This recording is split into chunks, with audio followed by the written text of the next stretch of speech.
Bonjour à tous. Bonjour à tous. Alors, on va attendre un petit peu pour que tout le monde arrive, en tout cas. Donc n'hésitez pas si vous avez des problèmes, à les mettre sur le chat, notamment en termes d'écoute. Et vous pouvez également, à la suite, pendant le webinaire, à utiliser ce même chat pour poser vos questions. Voilà.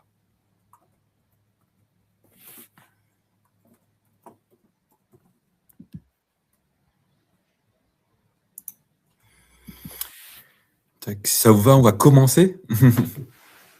Donc merci pour votre présence. Pour ceux qui ne peuvent pas être présents, bien entendu, ce webinaire sera également accessible en replay. Donc le but de ce webinaire, c'est vraiment d'aborder le sujet suivant, c'est vraiment pourquoi mener des campagnes de prévention auprès de vos équipes, notamment pour avoir de l'impact au niveau de vos entreprises. Et là, je suis accompagné du coup de Florence. Bonjour à tous et à toutes. Je suis donc Florence Herry, infirmière de formation et la cofondatrice de la société Libéraux, et je suis ravie de co-animer avec Grid Dara ce webinaire dédié à la prévention santé en entreprise. Donc moi, Ridara, account manager au sein de Great Place Work France. Donc moi, ça fait 13 ans que je suis chez Great Place Work France. Petite présentation de nos différentes entreprises. Oui, en effet, alors avec Great Place to Work, donc nous sommes notamment partenaires. Donc Libéraux, c'est une société qui existe depuis 2017, que j'ai cofondée après avoir travaillé à l'hôpital et à domicile, pour permettre à des patients et à tous les Français de bénéficier de la santé. Donc notre mission, c'est de faciliter l'accès aux soins partout et pour tous. Et notre activité principale réside dans l'intervention en tout lieu de professionnels de santé pour des actions de soins, de prévention notamment, et aussi de la recherche clinique. Aujourd'hui, dans le cadre de la prévention santé, on accompagne plus de 300 entreprises de toute taille, de tout secteur confondu, partout en France. Et nous nous appuyons de fait d'un réseau de 20 000 professionnels de santé qui sont infirmiers, kinés et sages-femmes pour mener à bien ces actions. Nous avons aujourd'hui accompagné plus de 30 000 collaborateurs d'entreprises pour des actions de prévention. Et en ce qui concerne Great Place Work, nous, on va vraiment mesurer l'expérience collaborateur au sein d'une démarche qui va être une enquête qui va permettre d'interroger l'ensemble de vos collaborateurs avec une méthodologie qui est reconnue, donc avec notamment un questionnaire d'une soixantaine de questions et une accessibilité permettant aux équipes RH de piloter notamment ces KPIs RH de manière à avoir ce process d'amélioration continue. Et pour valoriser les entreprises, notamment qui mettent en avant cette expérience collaborateur, on a une certification et des palmarès qui va mettre les entreprises en avant s'ils ont les résultats escomptés, puisqu'on bien évidemment, on ne va pas mettre en avant toutes les entreprises qui sont dans cette démarche, uniquement les entreprises qui ont les résultats qui permettent d'être reconnues en tant que telles. D'un point de vue déroulé de ce webinaire, donc on va faire déjà un contexte de ce qui se passe en France, notamment avec les Great Insights. Ensuite aussi, l'impact que ça a d'un point de vue performance économique de l'entreprise au niveau de tout ce qui a trait à la santé. Et bien entendu, notamment, Florence va aborder tout ce qui a trait au rôle clé, notamment de l'entreprise vis-à-vis de la santé. Et vous attendez aussi des cas pratiques, donc on va vous en partager quelques cas de manière à ce que vous puissiez voir l'impact notamment de ces différentes actions. Hop. Déjà, d'un point de vue Great Insight, donc Great Insight, qu'est-ce que c'est? C'est une enquête auprès de la population française qu'on a lancée en début d'année auprès de plus de 4000 Français qui permet d'avoir vraiment les tendances de la population française. Et là, déjà, qu'est-ce qu'on a observé au sein de cette population? C'est, dans un premier temps, que le travail c'est déjà une source d'épanouissement. Voilà, c'est quelque chose d'assez positif. Donc, si notamment un collaborateur est bien traité, il vient pas forcément, voilà, il il est traité dans le sens où il vient chercher quelque chose qui a du sens dans son entreprise et qui est pas voilà de maltraitance notamment, et ça leur permet tout à fait de progresser, donc pour 80% d'eux, et aussi même qu'il y a 67% des salariés français qui estiment que c'est une source d'élévation sociale. Si on se focalise sur la partie santé, là on voit déjà d'un point de vue santé mentale. Donc il y a vraiment un peu moins d'un collaborateur sur deux qui estiment qu'ils ont déjà connu ce sentiment de burn-out ou ne serait-ce que d'épuisement professionnel, ce qui est déjà assez important. Et en plus de cela, les collaborateurs français ne ressentent pas d'action mis en place par l'entreprise. Donc en termes de prévention, notamment, où il y a un collaborateur sur 3 qui estime qu'il n'y a rien de mis en place. Si on rentre un peu plus sur la partie qui nous intéresse, le côté santé physique, donc là, on voit qu'il y a 43% des différents salariés français qui estiment ressentir une gêne. Donc une gêne de manière régulière ou parfois par rapport à la gêne physique en rapport avec leur activité.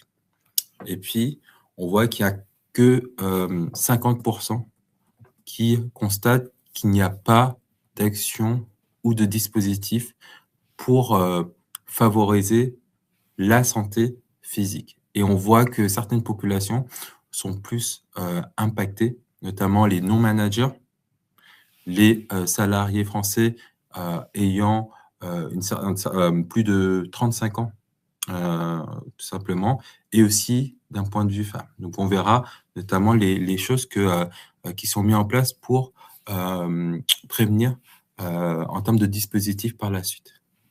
Et puis, on s'est focalisé plus spécifiquement sur d'un point de vue secteur d'activité.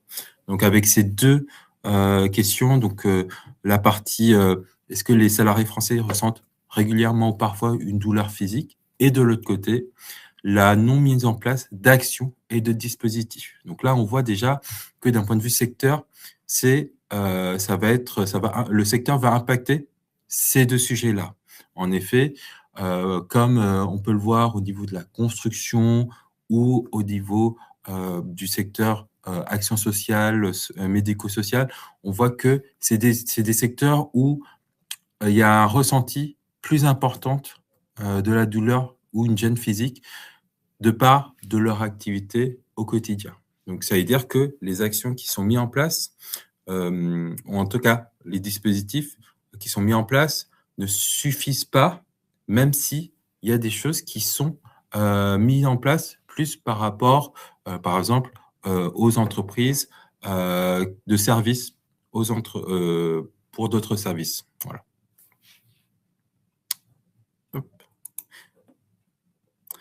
Et dernier point sur la partie impact, on voit que ça a un impact notamment sur la performance économique.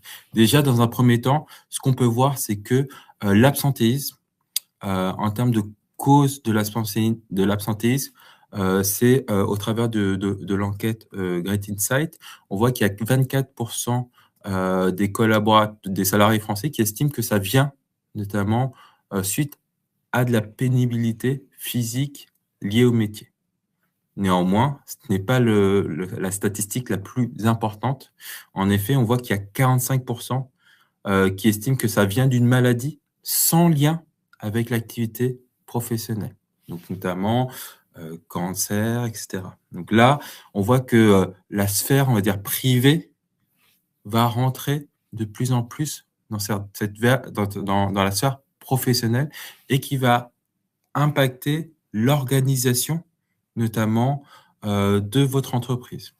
Et on voit des conséquences si il n'y a pas cette prévention qui est mise en place d'un point de vue, si on n'a pas anticipé, si les collaborateurs ne sont pas sensibilisés, par exemple, à des postures qui permettent d'anticiper cela, à une baisse notamment de l'engagement du collaborateur et d'un point de vue collectif, puisque un collaborateur au travers du coup du travail en commun, va aussi impacter cette performance collective, et également une absence au sein de votre entreprise va aussi surcharger du coup les personnes qui sont du coup dans son équipe.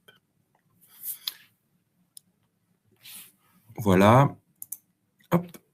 Et dernier point, d'un point de vue performance économique, nous, on a fait un point par rapport à nos lauréats. Donc, les lauréats, c'est quoi? C'est les meilleures entreprises qui mettent à cœur l'expérience collaborateur au sein, notamment, de leur stratégie d'entreprise. Et on voit que la santé mentale, c'est quelque chose qui font partie des sujets qui leur tiennent à cœur et qui va aussi impacter d'un point de vue économique l'entreprise. Donc, dans le cas de la recommandation, un collaborateur qui se sent bien dans l'entreprise va plus recommander, va plus rester dans l'entreprise à long terme et aussi va valoriser son entreprise en prenant plus soin des clients ou des personnes avec qui il travaille et bien entendu, va plus aussi être agile, donc c'est-à-dire qu'il va plus s'adapter à son environnement de travail. N'hésitez pas à nous interrompre, voilà, si vous avez des questions. Alors, je prends la suite, en effet, de ce que vient de dire Hidra, des éléments très, très intéressants d'ailleurs de l'étude Grit Insight, que je vous invite à télécharger directement sur le site, mais je pense que l'équipe Great Place to Work pourra vous la faire parvenir.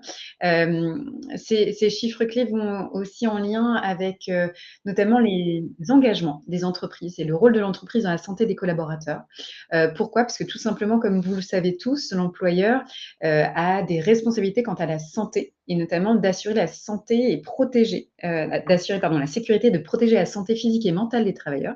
Donc ça, c'est vraiment un enjeu d'obligation, enfin de la part des employeurs.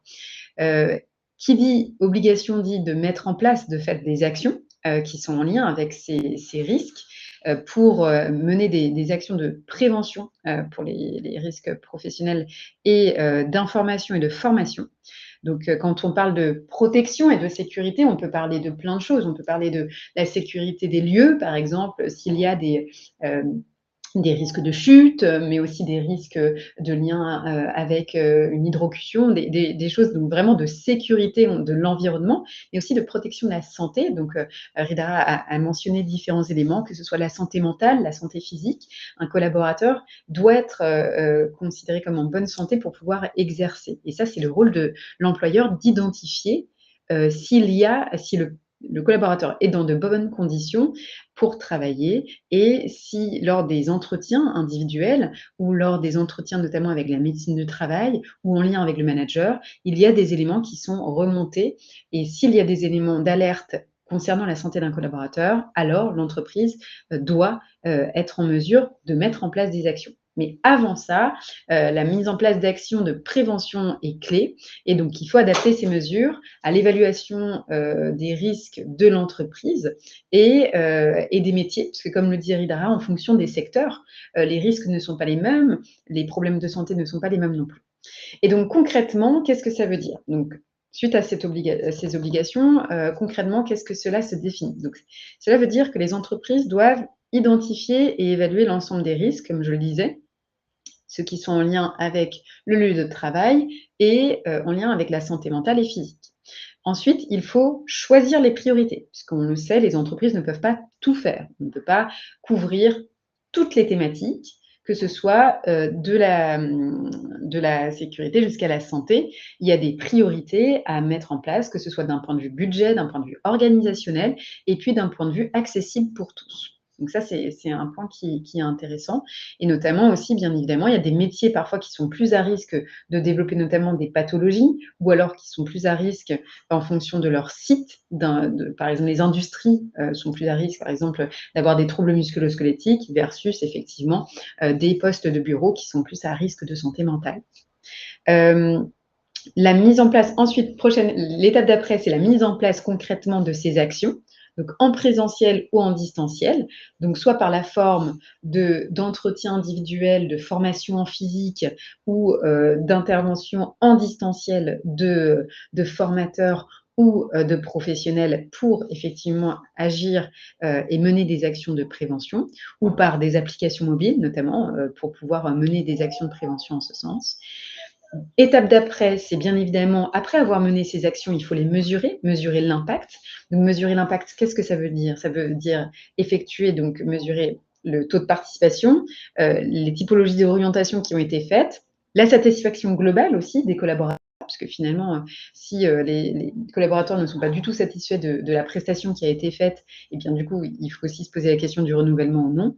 Et puis finalement, quid d'après? Quid d'après, après avoir mené ces actions-là? Qu'est-ce que nous proposons aux collaborateurs après avoir, par exemple, identifié des risques ou identifié des pathologies? La dernière action clé qui est importante dans le rôle des entreprises, c'est la mise à jour du DURP, donc le document unique d'évaluation des risques professionnels, dans lequel doivent être indiqués tant les risques, comme je disais tout à l'heure, d'environnement, mais aussi les risques de pathologie ou de santé qui peuvent être qui peuvent être identifiés au sein de son entreprise, avec une mise à jour au moins une fois par mois de ce DURP, qui est essentiel en cas de contrôle. Un point qui est intéressant, c'est qu'au regard de ce que Ridera a indiqué tout à l'heure suite aux résultats de l'étude Great Insight, il y a des thématiques clés de santé publique qui sont identifiées finalement au sein des entreprises pour agir. Concrètement, la première, c'est la santé physique, avec les troubles musculo-squelettiques, les lombalgies, qui sont liés notamment à la sédentarité, que ce soit des postes assis ou même des postes effectivement plutôt monotâches, la fatigue donc de la journée ou du rythme, les troubles visuels qui sont liés notamment avec des écrans que la majorité des personnes, notamment dans les services, utilisent, et les risques qui sont liés au poste, donc que ce soit en termes d'industrie, donc la manutention, les déplacements et aussi les contraintes horaires. Donc, premièrement, en termes de santé publique, santé physique au sein des entreprises, c'est vraiment un enjeu de troubles musculo-squelettiques. Ensuite, en deuxième thématique qui revient le plus, c'est effectivement, l'a mentionné tout à l'heure Iridara, c'est la santé mentale. Donc les RPS, les risques psychosociaux, sont vraiment des éléments qui sont identifiés dans plusieurs entreprises, quel que soit le secteur, donc qui sont liés donc soit au stress des contraintes ou au stress des responsabilités, la surcharge de travail potentielle en fonction de l'aménagement ou non du travail, parfois la perte de sens de certains collaborateurs ou des tensions avec des managers. Et puis, parfois aussi même l'isolement, donc notamment le télétravail est une très bonne solution, mais peut avoir aussi des impacts sur la santé mentale des collaborateurs. Les incivilités, les harcèlements au travail, que ce soit en présentiel ou à distance. La troisième typologie de thématiques clés sur lesquelles les entreprises peuvent agir, c'est effectivement les maladies chroniques, qui ne sont pas forcément causées par le travail en tant que tel, mais qui peuvent impacter l'employé dans ses capacités physiques et mentales au quotidien. Et pour cela, effectivement, il y a forcément le cancer, qui est donc la première cause de pathologie et de mortalité en France, et tout ce qui est troubles cardio-métaboliques. Qu'est-ce que ça veut dire cardio-métabolique? C'est ce qu'on appelle les maladies cardiovasculaires, donc qui sont en lien notamment avec les AVC, les risques d'accidents vasculaires cérébraux, ou tout ce qui est risque d'infarctus du myocarde, donc du cœur, donc vraiment des arrêts cardiaques, du diabète. Donc en fait, c'est des pathologies qui finalement sont liées à la santé des Français, mais qui ont un impact sur finalement les capacités des Français à travailler. Parce que si je fais un infarctus ou si je fais un AVC, de fait, je vais être en arrêt maladie, je vais être hospitalisée ou même pire, je peux décéder. Donc il y a un impact global pour la société au sens large, mais aussi les entreprises. Et puis une quatrième thématique qui est un peu plus récente, mais aussi du fait de l'investissement du gouvernement et aussi de l'État sur cette thématique, c'est la santé des femmes. La santé des femmes dans une notion de diversité et d'inclusion, mais aussi globalement de santé publique nationale. Donc vraiment comment de plus en plus prendre en soin des femmes pour que les femmes déjà travaillent donc plus facilement et plus accès au travail, mais aussi pendant qu'elles travaillent, comment elles peuvent tant être en bonne santé pour pouvoir être en totale capacité d'opérer. On va faire un focus sur 2 thématiques. Donc la première thématique, c'est les dépistage des maladies cardiovasculaires, ce que je disais tout à l'heure, le sujet cardio-métabolique et aussi la santé des femmes. Donc sur le première thématique que Juste, nous avons là oui? Ah Florence, une pardon, petite question, c'est oui. comment les DRH peuvent, se faire aider dans ces thématiques? Donc la slide précédente. Oui, oui, bien sûr. Alors, en tout état de cause, premièrement, les thématiques qui ont été mentionnées, que j'ai mentionnées dans la série précédente, sont des thématiques de santé publique qui sont de fait déjà couvertes par le gouvernement. Donc, comme vous le savez, il y a des campagnes de prévention sur les cancers, sur la santé des femmes, sur la santé mentale. Comme vous le savez, cette année 2026 est la 2e année consécutive où la santé mentale est la grande cause nationale. Et la santé physique, comme les troubles musculo-squelettiques, il y a des programmes de l'assurance maladie qui sont déjà mis en place depuis plusieurs années sur ces thématiques. Donc, en fait, qu'est-ce que ça veut dire? Ça veut dire que globalement, toutes les entreprises sont sujettes à ces problématiques de santé. Ensuite, en tant que nous, employeurs, comment je peux savoir par rapport à ces thématiques de santé, ou voire d'autres thématiques, ça peut être les yeux, l'hygiène bucco-dentaire, plein d'autres choses, comment moi je peux identifier? Il y a plusieurs sujets. D'une part, il peut y avoir un sondage, tout simplement, auprès de ses collaborateurs sur des thématiques clés qu'ils souhaitent adresser. On est plutôt sur une volonté des collaborateurs à vouloir développer telle ou telle thématique. Deuxièmement, il peut y avoir un lien directement avec les assurances et mutuelles et notamment les courtiers qui font un travail intéressant sur l'évaluation des risques en fonction des couvertures d'assurance. Donc, qu'est-ce que ça veut dire? Ça veut dire que typiquement, si dans votre population de collaborateurs, il y a eu en 2025 plus d'accidents, par exemple, liés à plus d'hospitalisation, pardon, liés à un accident vasculaire cérébral ou plus d'arrêt de travail lié à un burn-out ou plus de congés, ou plus pardon d'arrêt de travail lié à un cancer ou à une maladie chronique. Dans ces cas-là, de manière non nominative, bien évidemment, de manière anonyme, les assurances que les assureurs et les courtiers peuvent vous aider. Et nous, on travaille beaucoup avec eux pour justement accompagner les entreprises à identifier les thématiques clés à définir. Donc ça, je vous invite aussi à vous orienter vers les courtiers et les assurances avec lesquelles vous travaillez et les mutuelles qui connaissent finalement un peu le profil type de vos collaborateurs et de fait les thématiques santé les plus impactantes dans la finesse. Mais de manière générale, si on prend globalement les populations, quel que soit le secteur et quel que soit le lieu, donc en France, les thématiques qui sont présentes ici, les 4 thématiques sont vraiment les 4 thématiques clés que toute entreprise peut mener, enfin peut aborder lors de campagnes de prévention. 2 autres questions, Florence. Une première d'Ingrid qui est de voilà: est-ce suffisant de faire, part à nos salariés d'informer, par exemple, des dates de ces campagnes nationales? Alors, il y a effectivement, alors ça anticipe un petit peu les sujets qu'on allait traiter, mais en effet, il y a plusieurs paliers de prévention, de communication. En tant qu'entreprise, comme je disais tout à l'heure, il faut faire des choix avec des priorités en fonction de son organisation, de son budget et de ses priorités stratégiques. Aujourd'hui, si l'entreprise n'a pas les moyens suffisants pour pouvoir mener des campagnes annuelles de prévention sur toutes ces thématiques, en effet, la première mesure à prendre, c'est déjà de communiquer auprès de ses collaborateurs des grandes campagnes nationales portées par l'assurance maladie qui sont que ce soit le cancer colorectal, le cancer du sein, mais aussi tous les autres pathologies, que ce soit la vaccination HPV ou ou d'autres campagnes qui sont existantes.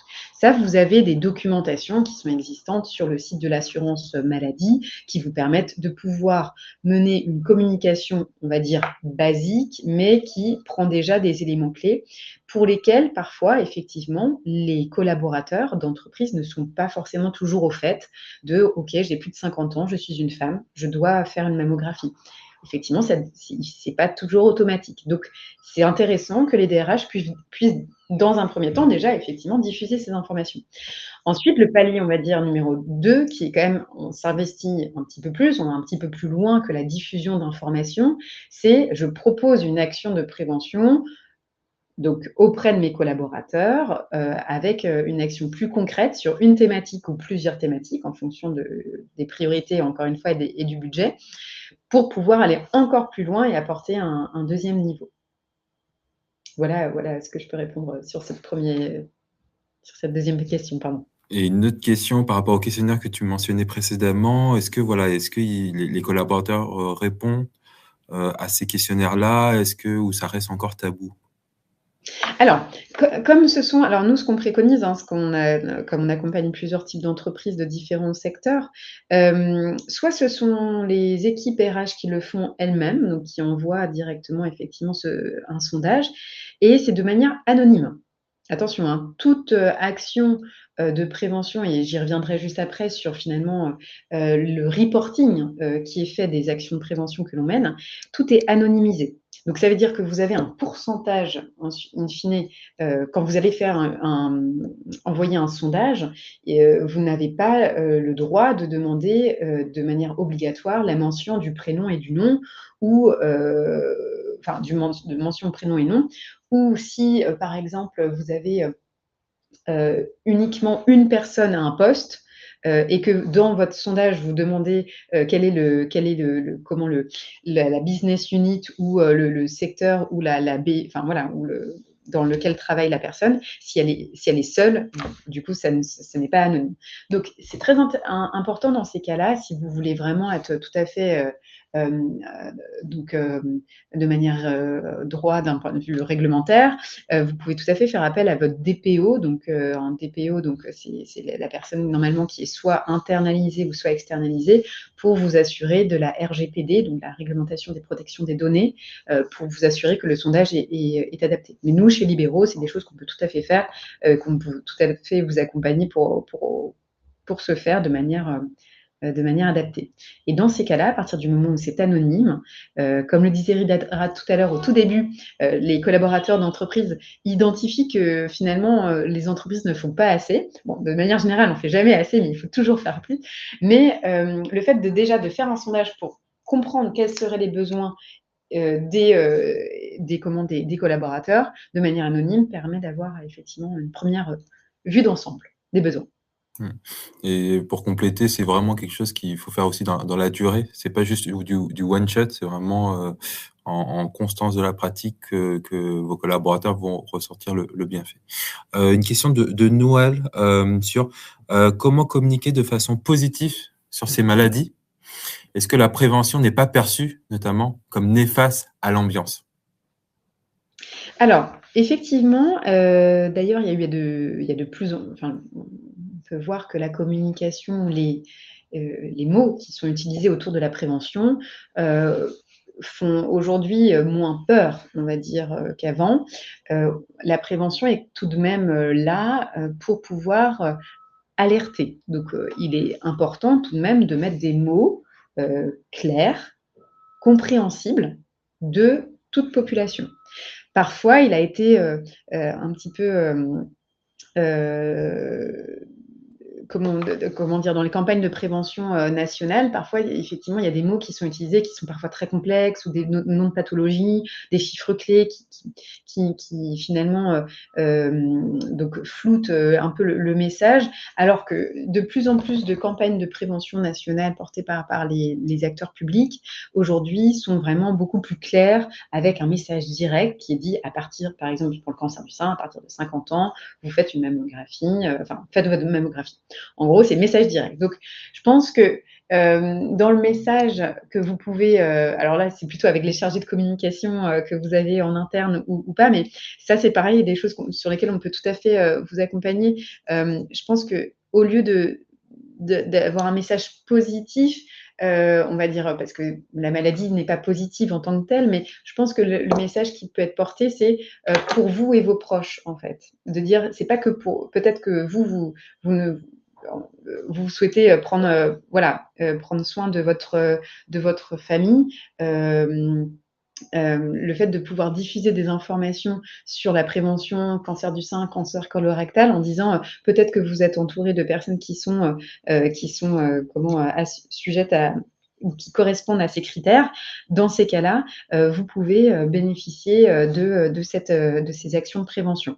Et là, le fait que la personne soit actrice de la diffusion auprès de ces personnes, de son entourage, aussi, finalement, ça entre et ça ancre dans son quotidien, et de se dire ok, je suis porteur d'une information positive sur la prévention et je suis moi-même connaisseur de cette information. Et donc elle-même, la personne, va être plus sensibilisée et beaucoup plus actrice de sa propre santé par la suite.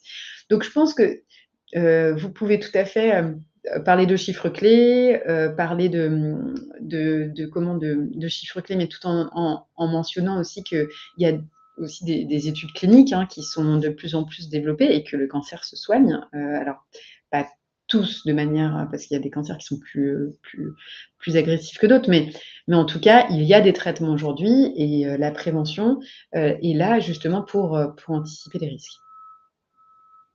Merci Florence. Et encore, peut-être juste pour un dernier point, et ça recoupe avec justement les prochaines slides, c'est que je pense que là où finalement les personnes les plus adaptées pour pouvoir parler de prévention, ce pourquoi, effectivement, je disais tout à l'heure, la première phase de communication peut être le relais d'informations porté par les pouvoirs publics, comme l'assurance maladie. Mais la deuxième phase, c'est quand même de faire intervenir des professionnels de santé, en tout cas qui sont eux-mêmes experts et porteurs d'une bonne information, pour répondre aux interrogations.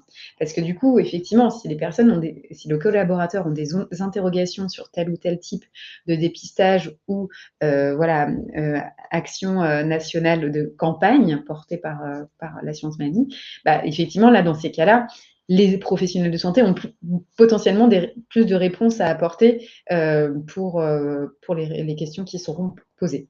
Donc, si je reviens effectivement sur les dépistages de maladies cardiovasculaires, qui est donc une des causes de décès en France, qui est la deuxième cause de décès en France après les cancers, comme je le dis tout à l'heure. Effectivement, donc un accident vasculaire cérébral ou un infarctus du myocarde, tout ça, c'est ce qu'on appelle les maladies cardiovasculaires. Et donc, il y a au moins 15 millions de personnes en France qui sont prises en charge, donc qui sont traitées pour ces problèmes-là. Donc, soit après avoir fait un accident vasculaire cérébral, soit parce qu'ils ont des pathologies comme le diabète, comme l'hypertension, qui sont effectivement à risque de provoquer des accidents. Et nous, ce qu'on propose dans le dispositif, et je remonte sur ce que je disais tout à l'heure, c'est l'intervention professionnelle directement sur site.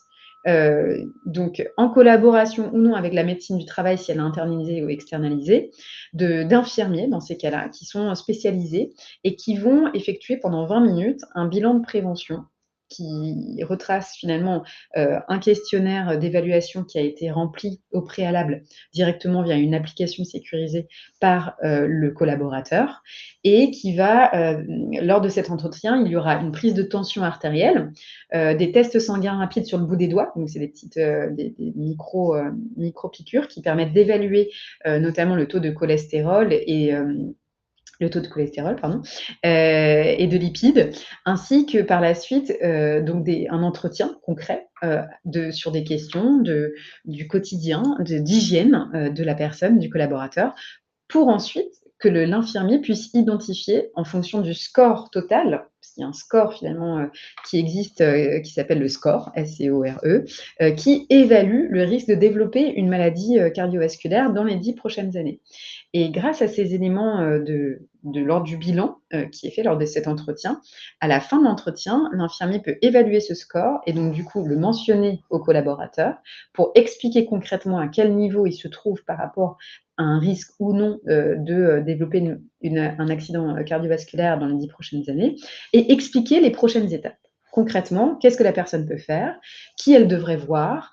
Est-ce que c'est plus ou moins urgent dans les prochains jours, dans les prochaines semaines, dans l'année qui suit, pour pouvoir justement faire un premier relais d'information et d'orientation des collaborateurs qui peuvent bénéficier de ce bilan. Et donc, ce qui est très intéressant lors de ces bilans, c'est que le collaborateur, il a, lors de son rendez-vous, directement donc un résultat, une orientation directement, effectivement, par l'infirmier.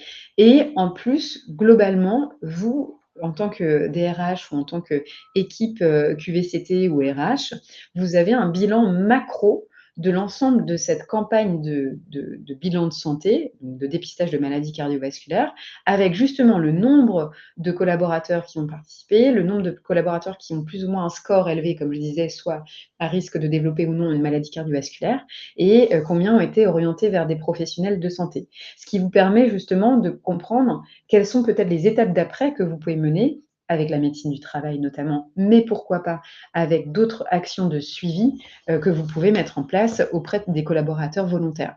Et ce qui est intéressant dans les campagnes de prévention que l'on mène, notamment ces bilans de santé, c'est que vous avez souvent des collègues qui vont se poser la question, des collaborateurs, mais finalement, moi, je ne suis pas du tout sujette à ça ou je n'ai pas besoin de faire ce bilan-là. Et s'il y a un collègue qui y va, la curiosité fait que le taux de participation augmente de plus en plus via la satisfaction globale d'avoir eu un entretien presque comme un rendez-vous médical, sauf que là, c'est un entretien individuel avec un infirmier qualifié sur sa santé.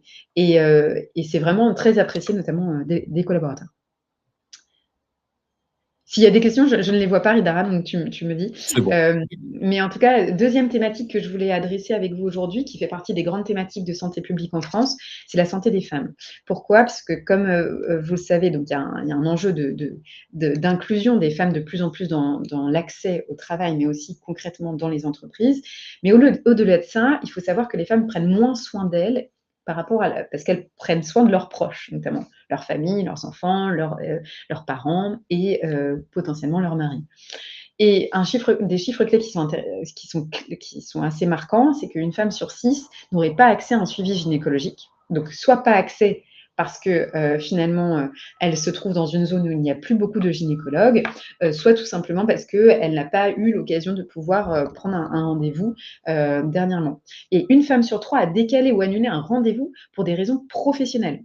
C'est-à-dire qu'elle va toujours mettre, une femme globalement, ça c'est des études qui le montrent, va toujours mettre soit la santé des autres, soit potentiellement les priorités de tiers par rapport aux siennes. Et donc, ce qu'on propose, et ce qui marche très très bien, cette thématique de plus en plus au sein des entreprises qui veulent soit apporter un enjeu d'inclusion et de parité au sein d'une entreprise, c'est des entretiens individuels avec des sages-femmes. Pourquoi les sages-femmes? Vous allez dire, mais une sage-femme, c'est pas un gynéco. Sauf qu'aujourd'hui, depuis à peu près 5 ans, les sages-femmes ont de plus en plus de compétences pour accompagner les femmes de l'adolescence jusqu'à la ménopause, en passant par des thématiques comme la fertilité, la maternité, le cancer du sein ou tout simplement la contraception. Et donc, finalement, quand on va voir une sage-femme, on peut lui poser toutes sortes de questions par rapport à une thématique de santé qu'on souhaite aborder sur sa santé en tant que femme. Et ça, cette thématique-là, au-delà du cancer du sein, parce qu'on se dit, c'est vrai que santé de la femme, on peut se dire octobre rose, cancer du sein, sauf que c'est faux, il n'y a pas que le cancer du sein qui est lié aux femmes, enfin en tout cas des pathologies liées aux femmes, il y a bien évidemment d'autres pathologies qui sont essentiellement ciblées aux femmes, comme l'endométriose, SOPK ou autres. Et la ménopause aussi, c'est de plus en plus un enjeu, parce que on travaille plus longtemps, et puis la ménopause arrive de plus en plus tôt, et donc il y a des enjeux d'accompagnement. Et donc là, l'idée, c'est soit la collaboratrice décide d'évoquer une thématique en particulier, comme le cancer du sein ou la fertilité, ou elle souhaite évoquer plusieurs thématiques en même temps. Le fait est que c'est un entretien de 20 minutes. Le but, c'est pas de faire 1h30 avec une sage-femme, c'est déjà de prendre je n'ai pas le temps d'aller voir une gynéco, ou ça fait longtemps que je ne suis pas allée voir un gynéco, je pense que je suis en bonne santé. Bah, finalement, le fait d'aller voir une sage-femme 20 minutes et de faire un petit peu un check-up par rapport à finalement mon quotidien permet d'évaluer et d'orienter vers des dépistages de plus en plus précoces. Et ça, c'est ce qu'on a vu sur des campagnes de prévention qu'on a mises en place, notamment comprendre l'autopalpation, parce que finalement, on n'apprend pas ça à l'école, hein, comment s'autopalper ou autre dans la vie au quotidien en tant que femme. Il est rare qu'on nous apprenne cette action-là. Et ne serait-ce que ces premiers gestes de dépistage permettent d'identifier parmi les campagnes que nous avons menées des risques de développement de cancer du sein. Pourquoi? Parce que peut-être que la personne va évoquer dans son entourage des personnes qui ont eu récemment un cancer ou de plus en plus, alors que effectivement, ça fait peut-être 5 ans qu'elle n'a pas vu de gynécologue. Alors la présence d'une sage-femme en entreprise permet d'une part d'avoir accès à un suivi gynécologique sans gynécologue, parce que les gynécologues, il y en a de moins en moins, et surtout d'avoir des résultats et des recommandations directement avec des actions à court moyen terme qui peuvent être mises en place.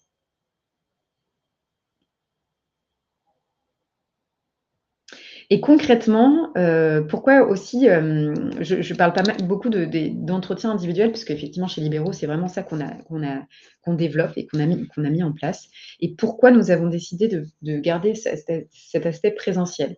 Parce que vous pouvez me dire, c'est quelque chose peut-être qui peut se faire à distance. Sauf que quand on veut faire un bilan de prévention, notamment le premier bilan de dépistage de maladies cardiovasculaires, si vous n'avez pas la tension artérielle ni le glucomètre pour évaluer le glucose et le lipidomètre pour les lipides les lipides, vous ne pouvez pas évaluer le score, donc le fameux score dont je vous ai parlé, qui est une référence développée par la HAS, donc la Haute Autorité de Santé, et qui est vraiment la référence pour identifier un trouble de maladie cardiovasculaire potentielle.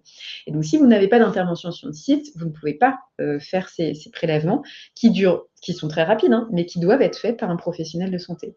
Idem pour les sages-femmes, sur cette notion de autopalpation et de contact, notamment, il est intéressant, même si la sage-femme, lorsqu'elle intervient sur site, ne fait pas en tant que telle une consultation avec prélèvement ou autre, il y a tout de même des échanges avec potentiellement notamment au niveau de la poitrine, une palpation qui peut être possible en prévision d'un cancer, prévention d'un cancer du sein.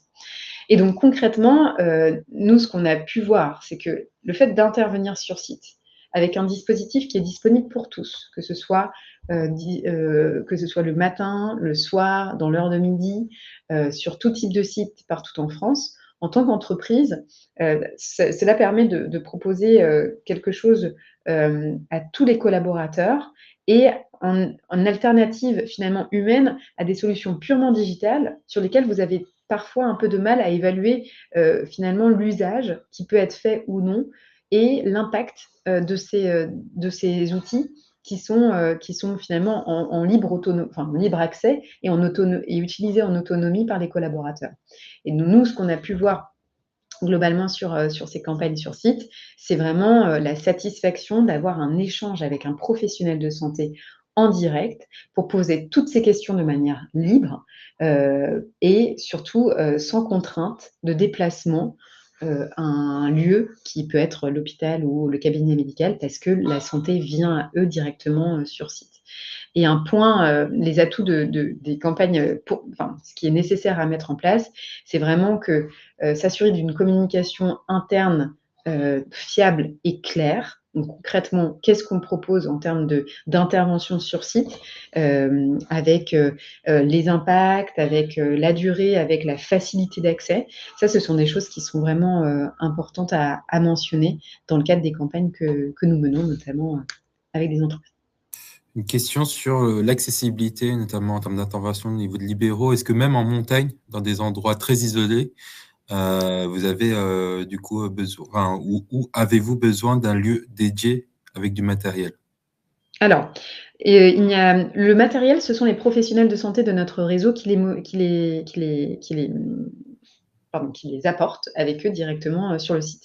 Alors, pour vous donner quelques exemples, mais c'est en anticipé par rapport à effectivement un des exemples que j'allais mentionner, on a accompagné plusieurs groupes du CAC 40 et plusieurs entreprises, notamment industries, sur des sites qui se trouvent en zone d'activité ou en zone, on va dire, en zone aussi rurale, mais aussi parfois peu accessible. Et il faut savoir que les professionnels infirmiers et sages-femmes, notamment infirmiers, dans leur quotidien, se déplacent beaucoup. Et donc nous, notre métier chez Libéraux, c'est de faire intervenir des professionnels de santé partout en France, quel que soit le lieu où se trouve le bénéficiaire, le patient, le collaborateur ou autre. Et notamment, nous avons mené des campagnes, effectivement, de prévention dans des sites très isolés, avec parfois quelques collaborateurs, mais des collaborateurs qui eux-mêmes ne pouvaient pas se déplacer à un autre site de référence parce que trop éloigné. Ce qu'on propose par ailleurs aux entreprises qui ont des multisites, donc qui sont multicentriques, c'est de pouvoir parfois avoir un site de référence et des sites satellites. C'est-à-dire que vous avez le site de référence qui va être celui où la campagne va se faire et les sites satellites qui vont être rattachés pour lesquels les collaborateurs rattachés à ces sites satellites vont pouvoir aller sur le site de référence pour bénéficier de la campagne. Donc ça, c'est vraiment en fonction des besoins, mais ce qui est sûr, c'est que l'intervention des soignants peut se faire partout et eux arrivent avec le matériel, donc il n'y a pas besoin de juste un point d'eau pour se laver les mains et un endroit, on va dire, de manière qui peut permettre l'anonymat et puis surtout la confidentialité des éléments partagés. Parfait.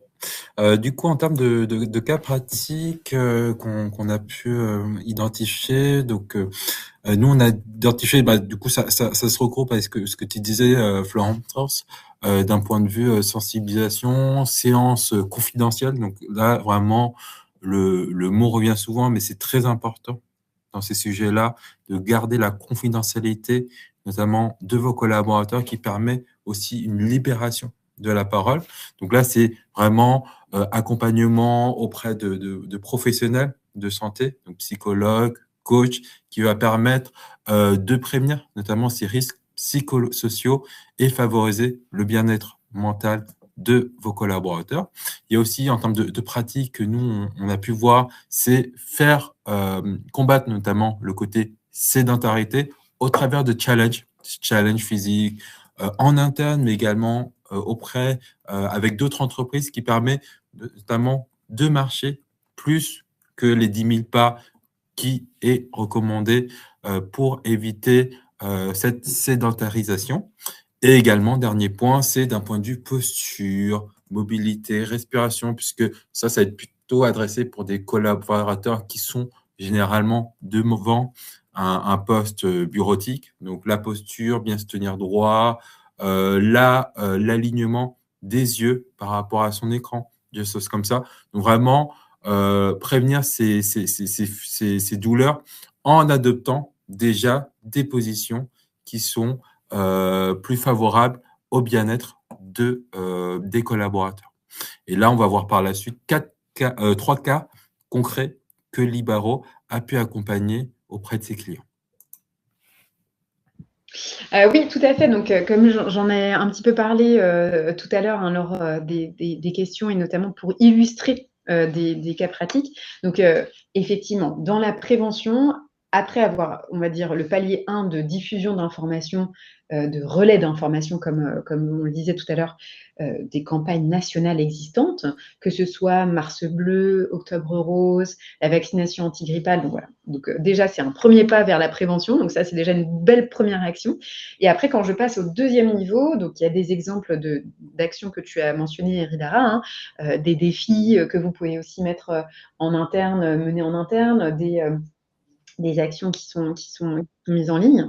Là où nous, Libéraux, on accompagne les entreprises sur une autre dimension, c'est la dimension présentielle, comme je disais, avec l'intervention de soignants directement sur le site de l'entreprise, donc majoritairement donc infirmiers, kinés et sages-femmes. Infirmiers sur les thématiques de dépistage de cancer, dépistage de maladies cardiovasculaires, vaccination antigrippale, donc ça c'est vraiment toute l'année. Les sages-femmes pour la santé de la femme et les kinés pour les troubles musculo-squelettiques. Et donc pour vous donner un cas concret, enfin des 3 cas concrets effectivement de clients que nous avons accompagnés. Si je prends l'exemple d'un groupe du CAC 40 que nous avons accompagné sur la campagne de prévention sur les maladies cardiovasculaires, typiquement, ce groupe souhaitait, a lui-même défini un plan pluriannuel de thématiques de santé qu'il souhaitait adresser auprès des collaborateurs dans le cadre d'une stratégie RH interne au groupe. Donc là, on est vraiment venu en tant que partenaire pour la mise en place du programme de prévention. Donc, ça va répondre à plusieurs questions qui ont été posées, mais typiquement, on a accompagné l'entreprise sur plus de 202 sites partout en France, donc vraiment de manière éclatée complètement sur l'ensemble du territoire, avec des besoins entre janvier et décembre, donc vraiment des besoins d'accessibles à tous au long de l'année. Il y avait des types de sites industriels et des types de sites distributeurs, donc des métiers différents, comme on le disait, des métiers soit postés ou des métiers plutôt en mobilité. Donc ça, c'était important aussi de s'assurer de la bonne adaptabilité de notre accompagnement en fonction des horaires, parce qu'il y a un enjeu aussi parfois d'horaire.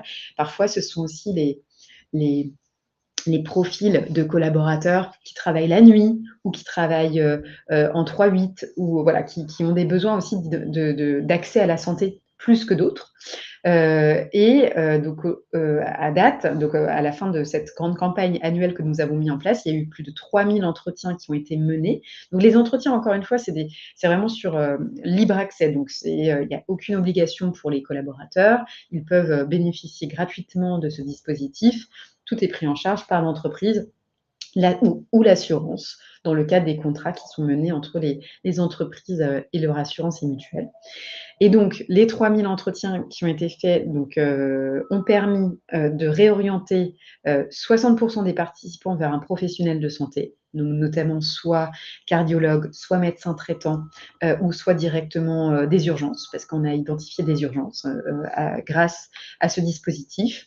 Il y a eu environ 900 AVC ou infarctus potentiellement évités, grâce notamment au fameux score dont je vous parlais tout à l'heure, qui est le score d'évaluation des risques de développer une maladie cardiovasculaire dans les 10 prochaines années, et un taux de satisfaction très fort de plus de, effectivement, 9 sur 10 en moyenne des collaborateurs, quels que soient les sites, quels que soient les métiers, partout en France. Une deuxième thématique, un deuxième exemple qui est un peu plus atypique, on va dire, là, c'est vraiment l'entreprise, une entreprise qui est la société d'exploitation de la Tour Eiffel, donc c'est vraiment les personnes qui travaillent à la Tour Eiffel, qui souhaitait mettre en place une campagne de prévention sur plusieurs thématiques. Donc là, ça répond un peu à une des questions qui disait finalement quelle thématique on souhaite mettre en place.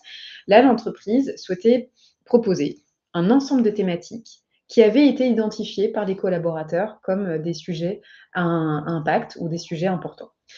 Pour cela, du coup, nous avons mis en place des stands avec plus de 7 thématiques, donc cancer du sein, cancer de l'homme, maladie cardiovasculaire, santé de la femme, bref, il y avait plusieurs thématiques, avec une alternance d'animation de stands et d'entretien individuel. C'est-à-dire qu'en tant que collaborateur, je pouvais tant échanger avec des professionnels de santé qui étaient devant ces stands-là, comme vous le voyez sur la photo, que... C'était à la Tour Eiffel, c'est ça? Oui, exactement.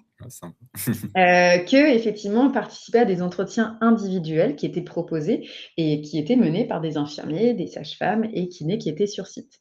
Donc là, on a eu effectivement, ça s'est passé sur 2 journées entières, organisées par les équipes, avec la présence de professionnels de santé et des entretiens. Donc on est sur des plus petites tailles, parce qu'on est vraiment, c'était en local, c'était sur 2 jours. Donc là, on n'est pas sur une année. Donc voilà, forcément, c'est pas comparable. Mais c'est intéressant de voir qu'une entreprise peut aussi vouloir adresser plusieurs thématiques pour ses collaborateurs sur un moment clé de prévention qui a été décidé. Donc voilà, les stratégies ne sont pas forcément les mêmes en fonction des entreprises et donc un taux de satisfaction, encore une fois, très intéressant de 9 sur 10.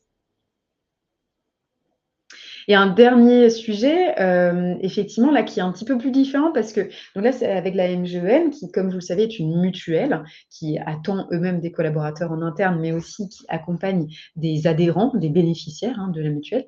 Et là, c'est pour vous montrer l'impact aussi d'actions en présentiel partout en France. C'est que là, la MGEN voulait proposer dans ses agences donc en présentiel dans les villes. Donc, il y avait 20 agences dans lesquelles nous sommes intervenus. Et donc là, il y avait des sages-femmes qui sont venues donc sur site pour pouvoir accompagner des adhérentes. Donc là, c'est vraiment des bénéficiaires de la mutuelle, MGN, mais aussi des salariés sur site, sur les agences, pour pouvoir parler du cancer du sein. Donc là, vraiment, c'était ciblé cancer du sein parce que c'était une volonté aussi politique interne de la MGN de parler de cette thématique et de pouvoir, donc, notamment c'était pendant Octobre Rose, vous voyez, c'était octobre 2023, octobre 2025, aussi octobre 2024. Donc on était sur une thématique très ciblée, avec une campagne de communication très ciblée, comme on le disait tout à l'heure, comment communiquer. Peut-être qu'il y a des moments plus clés aussi dans l'année, avec effectivement… Il y a une question sur ce Ah, sujet. pardon. Pardon. J'ai l'impression que les femmes sont de plus en plus atteintes du cancer des seins. Est-ce que c'est vraiment un nouveau phénomène ou bien c'est la communication, la parole qui s'est libérée? Alors ça, je ne pourrais pas vous donner des chiffres exacts là, mais effectivement, il y a des études qui le mènent. En France, on est les plus en retard des pays d'Europe à faire de la prévention, en tout cas en tant que pourcentage de femmes qui se font dépister du cancer du sein. Qu'est-ce que ça veut dire? Ça veut dire qu'effectivement, potentiellement, il y a plus de femmes qui sont atteintes d'un cancer du sein que ce que l'on sait. Donc, oui, la réponse est certainement oui à votre question, de dire est-ce qu'il y a plus de femmes atteintes, enfin, est-ce que le chiffre est plus important aujourd'hui parce qu'on dépiste plus? La réponse est certainement oui, mais de fait, il y avait déjà beaucoup de personnes atteintes du cancer du sein avant. Donc, on voit bien que les actions de prévention sont d'autant plus pertinentes, que ce soit de la communication jusqu'à la mise en place concrète d'actions sur site, dans le dépistage des cancers. Donc, il y a vraiment un effet levier des campagnes de prévention, qu'elles soient portées par l'assurance maladie ou les entreprises elles-mêmes. Donc, effectivement, on découvre plus parce qu'on dépiste plus et que les femmes ont plus accès à l'information et vont plus se tourner vers le dépistage.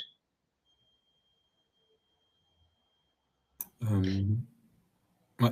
Une question sur l'impact, notamment comment mesurer l'impact des mesures de prévention? Oui, eh bien, c'est juste la dernière slide, d'ailleurs, je crois, Rida. Alors oui, plus ou moins, oui. Alors, en fait, ce que nous avons mis en place chez Libéraux, c'est que pour toute action de campagne de prévention que nous mettons en place, nous définissons en amont les indicateurs de performance ou les indicateurs clés à évaluer. Parce qu'il y a des entreprises qui vont être plus sur un volet d'impact santé, d'autres qui vont prioriser l'impact marque employeur, d'autres qui vont prioriser un impact sociétal. Donc, en fonction de la priorité de ces entreprises, nous allons définir ensemble en amont des indicateurs de clés de performance. Mais globalement, ce qu'on identifie, c'est d'une part le taux de participation. Donc ça, c'est un sujet, ça c'est quel que soit le sujet. Le taux de participation, donc le taux de personnes qui ont été orientées vers des professionnels de santé, donc à la suite d'un entretien. Le taux de satisfaction, donc concrètement, est-ce que j'aimerais bien en avoir à nouveau, bénéficier tous les ans ou pas d'une nouvelle campagne de prévention, et finalement, qu'est-ce que cette campagne m'a apporté, et aussi un enjeu de marque employeur qui est finalement, là vous le voyez, 80% des salariés pour lesquels l'image de leur marque employeur a été améliorée. Donc on a, nous chez Libéraux, un ensemble de questions qui peuvent être toutes prises ou non et qui sont posées directement auprès des professionnels, des collaborateurs qui participent aux campagnes de prévention. Un autre point qui est important dans tous les cas, c'est que nous avons, nous, en tant qu'acteurs de santé, accès de manière anonymisée à toutes les informations qui sont donc du coup récoltées lors de ces campagnes, et de manière anonymisée, nous exportons ces informations et nous les présentons en reporting clair au DRH ou au directeur QVCT ou aux directeurs généraux lors de la fin de la campagne, pour le point de fin de campagne, pour expliquer finalement le nombre de pathologies qui ont été dépistées, les fameux KPI que je vous ai indiqués, hein, donc taux de participation, le nombre d'infarctus évités si c'était les maladies cardiovasculaires, le nombre de cancers dépistés, la satisfaction globale et globalement par site, de manière un petit peu plus granulaire, on peut aller encore plus donc par site, le taux de participation, est-ce que c'était plutôt, qu'est-ce que les personnes ont privilégié, est-ce que c'était plutôt le matin ou l'après-midi, la moyenne d'âge, voilà, bref, on peut aller encore plus loin, mais en tout cas, ça, ce sont des choses qu'on propose, nous, libéraux, parce qu'on a l'habitude de le faire et qu'on a travaillé avec plusieurs acteurs du secteur.